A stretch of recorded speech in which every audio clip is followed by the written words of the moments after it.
इस कहानी की शुरुआत में हम एक नदी के ऊपर बने लकड़ी के पुल पर बैठे हुए दो बेयर कपल को देखते हैं जिनका नाम था पेस्टूज और लूसी। वो दोनों डार्केट्स पेरू नाम के एक जंगल में रहा करते थे और वो एक खास प्रकार के प्रजाति के भालू थे जो बाकी के जानवरों से काफी ज्यादा बुद्धिमान थे और बिल्कुल इंसानों की तरह अपनी लाइफ जीते थे। सालों पहले एक खोजकर्ता अपने खोजी दस्ते के साथ उस पेरू जंगल में आया था जो लूसी और पेस्टूज के साथ कई सालों तक जंगल में रहा, जिसके दौरान उसने लूसी को अपने शहर लंदन के बारे में बहुत सारी बातें बताई। उस खोजकर्ता के जाने के बाद अब लूसी लंदन जाकर वहाँ के लोगों को देखना चाहती थी जिसके बारे में वो पेस्टूज को भी बताती है। वहीं पुल से वो दोनों नीचे नदी में एक भालू के बच्चे को पानी में बहता हुआ देखते हैं जिसे वो किसी तरह बहुत मुश्किल से डूबने से बचा लेते हैं और ये सीन यहीं पर कट हो जाता है। अगले सीन में हम लंदन शहर में रहने वाले मिस्टर ब्राउन की एक फैमिली को देखते हैं जिसमें एक बेबी बियर होता है जिसका नाम था पैडिंगटन और वो ब्राउन और उनकी फैमिली के साथ ही रहा करता था। पैडिंगटन वही बेबी बियर होता है जिसे लूसी ने नदी में डूबने से बचाया था और उसने उन्हें अपने बच्चे की तरह पाला था। लेकिन एक दुर्घटना में जब पेस्टूज की डेथ हो गई तो लूसी पैडिंगटन के साथ किसी तरह लंदन आ गई जहाँ पर पैडिंगटन तो ब्राउन फैमिली के साथ रहने लगा, लेकिन उसकी आंटी खुद एक जानवरों के वृद्धाश्रम में रहने चली गई। सालों से ब्राउन फैमिली के साथ रहने की वजह से अब पैडिंगटन इंसानों के साथ रहना सीख गया था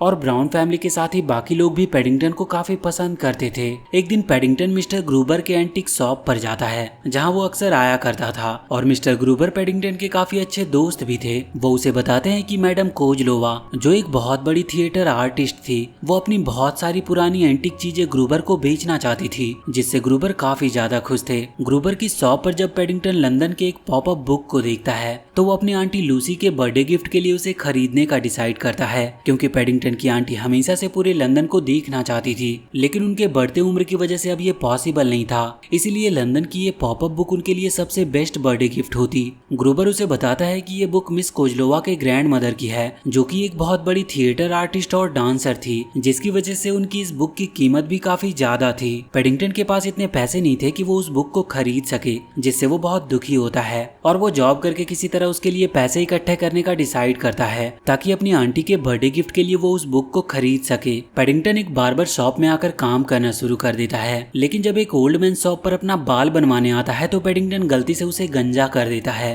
क्योंकि उसे बाल बनाने के बारे में कोई भी जानकारी नहीं थी। जॉब जाने से पैडिंगटन बहुत दुखी होता है क्योंकि अब उसे कुछ समझ नहीं आ रहा था कि आखिर वो उस बुक को खरीदने के लिए पैसे इकट्ठा कैसे करेगा, क्योंकि ब्राउन फैमिली की भी फाइनेंशियल हालत ऐसी नहीं थी कि वो पैसों के मामले में पैडिंगटन की मदद कर सके। अब वो ब्राउन फैमिली के पास वापस आ गया था जहाँ पर जब ब्राउन फैमिली रात में एक मेला देखने जाते हैं तो पैडिंगटन भी उनके साथ मेला देखने जाता है। मेले में एक जगह पर मिस्टर फिनिक्स नाम का एक मैजिशियन अपना शो दिखा रहा था जहाँ पर पैडिंगटन भी ब्राउन फैमिली के साथ फिनिक्स का शो देखने के लिए चला जाता है। फिनिक्स जब लोगों की भीड़ में पैडिंगटन को देखता है तो वो उसे स्टेज पर बुलाता है और शो का उद्घाटन करने को कहता है। फिनिक्स वैसे तो एक बहुत बड़ा थिएटर आर्टिस्ट था, लेकिन वो छोटे मोटे शो करके ही अपना गुजारा करता था। फिनिक्स पैडिंगटन को बताता है कि मैडम कोजलोवा और उनकी ग्रैंड मदर की वजह से ही इस सारे फेस्टिवल और मेले का आयोजन किया जाता है और इसमें तुम्हारी जो भी विश होगी वो जरूर पूरी होगी। इस पर पैडिंगटन फिनिक्स को अपनी विश बता देता है कि वो तो सिर्फ किसी तरह लंदन के पॉपअप बुक को खरीदना चाहता है ताकि वो उसे अपनी आंटी को बर्थडे गिफ्ट में दे सके।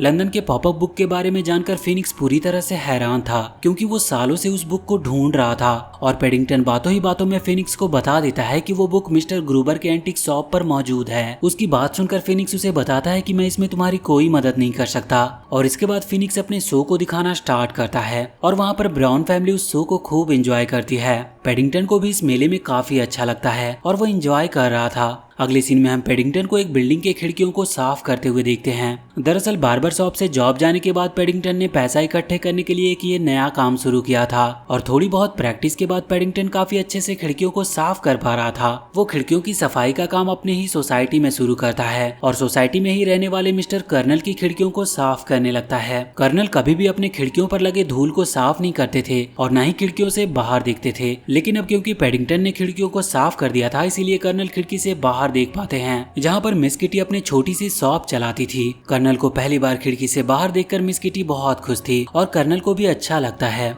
कर्नल को पैडिंगटन का ये काम बहुत पसंद आता है, इसीलिए जब सोसाइटी के हेड मिस्टर करी कर्नल से पैडिंगटन को खिड़कियों से नीचे उतारने को कहते हैं तो कर्नल ऐसा करने से साफ साफ मना कर देता है। काम खत्म करने के बाद रात में जब पैडिंगटन मिस्टर ग्रूबर के एंटीक शॉप में लंदन की पॉपअप बुक को देखने जाता है तो वो देखता है कि ग्रूबर की शॉप में एक चोर घुस आया था जो शॉप से पॉपअप बुक को चुरा कर भाग रहा था। पैडिंगटन ये देखकर पूरी तरह से हैरान था क्योंकि जिस बुक के लिए वो मेहनत करके पैसे इकट्ठा कर रहा था उसे उस चोर ने चुरा लिया था और इसीलिए वो उस चोर का पीछा करना शुरू कर देता है। लेकिन काफी कोशिश करने के बाद भी वो चोर को पकड़ नहीं पाता और अब तक वहाँ पर पुलिस ऑफिसर भी आ गए थे जो पैडिंगटन को भागता हुआ देखकर उसे ही चोर समझ लेते हैं और उसे गिरफ्तार कर लेते हैं। पैडिंगटन के गिरफ्तार होने से ब्राउन फैमिली काफी ज्यादा परेशान थे क्योंकि उन्हें पूरा विश्वास था कि पैडिंगटन ने तो चोरी नहीं की होगी, लेकिन अब उनके लिए सबसे बड़ी प्रॉब्लम पैडिंगटन को बेगुनाह साबित करना था। वहीं दूसरी तरफ हम मिस्टर फीनिक्स को अपने चेहरे से मास्क हटाते हुए देखते हैं जिससे हमें पता चलता है कि फीनिक्स ने ही अपना भेष बदलकर उस बुक की चोरी की थी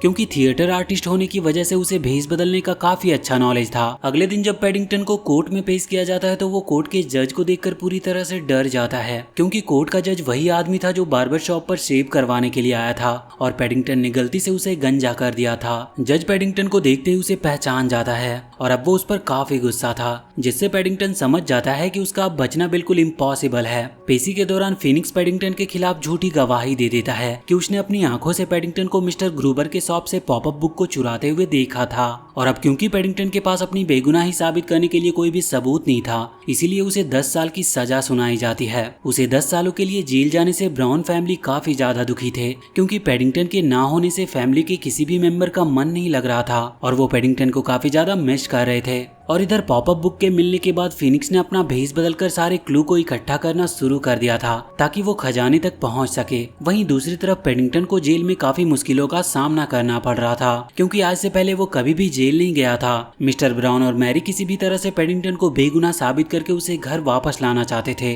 क्योंकि पैडिंगटन के बिना उनकी फैमिली अधूरी थी। वहीं दूसरी तरफ जेल में पैडिंगटन देखता है कि जेल का खाना काफी ज्यादा खराब बना था और उसमें कोई भी स्वाद नहीं था, लेकिन फिर भी सारे कैदी बिना कुछ बोले खाना खा रहे थे। वो जब एक कैदी से इसका कारण पूछता है तो उसे पता चलता है कि जो कैदी खाना बनाता है वो काफी ज्यादा पावरफुल है और उसे अपने खाने की बुराई सुनना बिल्कुल भी पसंद नहीं, इसीलिए सारे कैदी उसके डर से चुपचाप उसके द्वारा बनाया गया घटिया खाना खा लेते हैं और कुछ भी नहीं बोलते। वो कैदी पैडिंगटन को भी खाने की बुराई ना करने को कहते हैं, लेकिन पैडिंगटन उसकी बातों पर ज्यादा ध्यान नहीं देता और खाना बनाने वाले कैदी के पास जाकर उसे अच्छा खाना बनाने को कहता है। अपने खाने की बुराई सुनकर वो कैदी बहुत गुस्से में आ जाता है, लेकिन इससे पहले कि वो पैडिंगटन को कोई नुकसान पहुंचाता वो अपना सैंडविच उस कैदी को खिला देता है जो उस कैदी को काफी ज्यादा पसंद आते हैं, जिसकी वजह से वो पैडिंगटन का फ्रेंड बन जाता है। इसके बाद वो उस कैदी के साथ मिलकर सारे कैदियों के लिए ढेर सारा सैंडविच बनाता है और उस कैदी को भी उसे बनाना सिखाता है। पैडिंगटन की वजह से पहली बार सारे कैदियों को स्वादिष्ट खाना खाने को मिला था, जिसकी वजह से वो सभी उसके एक अच्छे दोस्त बन जाते हैं और अब पैडिंगटन अपनी जेल की लाइफ को भी खूब एंजॉय कर रहा था। वहीं दूसरी तरफ ब्राउन फैमिली लगातार पैडिंगटन के बेगुनाह होने के सबूत इकट्ठा करने की कोशिश में लगे हुए थे।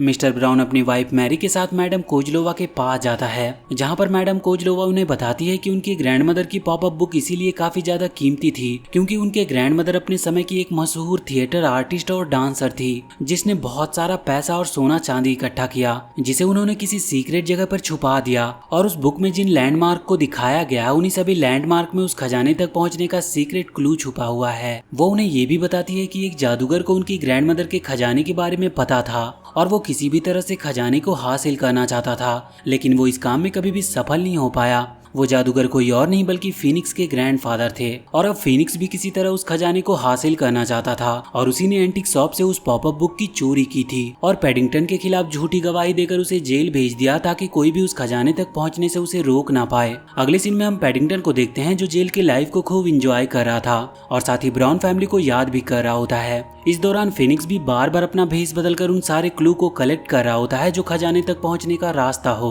और ब्राउन फैमिली भी लगातार फीनिक्स को पकड़ने और पैडिंगटन को बेगुनाह साबित करने की कोशिश में लगे हुए थे क्योंकि इन्वेस्टिगेशन के दौरान जब एक बार मिस मैरी फीनिक्स से पूछताछ कर रही थी तो उसने गलती से मिस मैरी को बता दिया था कि उसने उस नीले आंखों वाले चोर को नहीं देखा जिसने पॉपअप बुक चुराई थी, जिससे मिस मैरी को पता चल जाता है कि वो नीली आंखों वाला चोर कोई और नहीं बल्कि फीनिक्स ही था। मैरी इसके बारे में अपनी फैमिली को बताती है, जिसके बाद ब्राउन फैमिली किसी तरह मिलकर फिनिक्स को उसके घर से बाहर भेज देते हैं और उसके घर पर वो बुक को ढूंढने लगते हैं। ब्राउन और मैरी किसी तरह काफी मुश्किल से फिनिक्स के उस सीक्रेट रूम को ढूंढ लेते हैं जिसमें फिनिक्स ने अपने सारे डमी और भेस बदलने के कपड़े रखे थे। और अब ब्राउन फैमिली को कंफर्म हो गया था कि फिनिक्स ही वो चोर है जिसने उस पॉपअप बुक को चुराई थी और अब वो भेस बदलकर सिटी में खजाने तक पहुंचने का क्लू ढूंढ रहा है। अब इससे पहले कि ब्राउन और मैरी फिनिक्स के घर से जाते, फिनिक्स अपने घर में वापस आ जाता है क्योंकि वो टाई लगाना भूल गया था। उन्हें वो अपने घर पर देखकर उनसे वहां पर होने का कारण पूछता है, जिस पर ब्राउन झूठ बोल देता है कि वो तो सिर्फ फिनिक्स के घर को चेक करने के लिए आया था क्योंकि वो एक बीमा एजेंट है और इसी ने फिनिक्स के घर का बीमा कराया था। अगले दिन ब्राउन फैमिली सारा सबूत लेकर पुलिस ऑफिसर के पास जाते हैं और ये साबित करने की कोशिश करते हैं कि फिनिक्स ही वो चोर है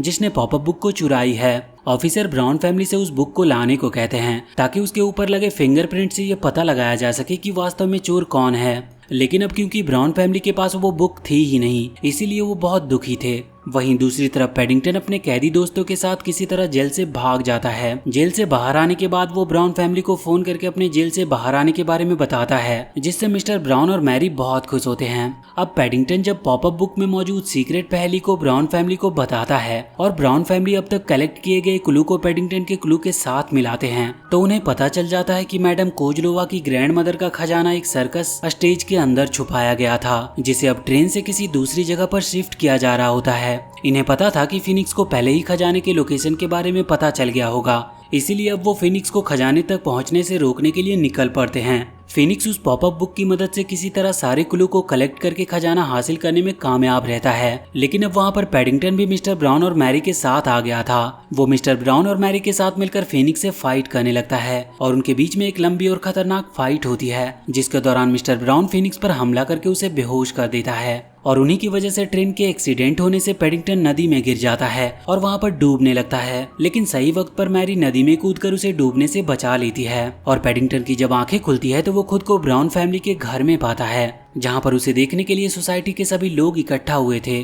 और वो सभी पैडिंगटन को वापस देखकर बहुत खुश थे। कुछ समय बाद वहाँ पर पैडिंगटन की ग्रैंड मदर लूसी भी आ जाती है, जिन्हें देखकर पैडिंगटन बहुत खुश होता है और वो अपने आंटी के गले लग जाता है। अब क्योंकि पैडिंगटन की ग्रैंड मदर पूरे लंदन को अपनी आंखों से देखना चाहती थी, इसीलिए पैडिंगटन के पड़ोस में रहने वाले कर्नल अपने पुराने दोस्तों की मदद से पैडिंगटन की आंटी को पूरे लंदन का सफर कराने की प्रॉमिस करते हैं, जिससे पैडिंगटन और उसकी आंटी बहुत खुश होती है। वहीं दूसरी तरफ फिनिक्स को लंदन के पॉपअप बुक की चोरी के जुर्म में गिरफ्तार कर लिया जाता है और इसी के साथ ये मूवी यहीं पर खत्म होती है। तो वीडियो अगर अच्छी लगी हो तो please do like and share this video and please subscribe to my channel and press that bell icon.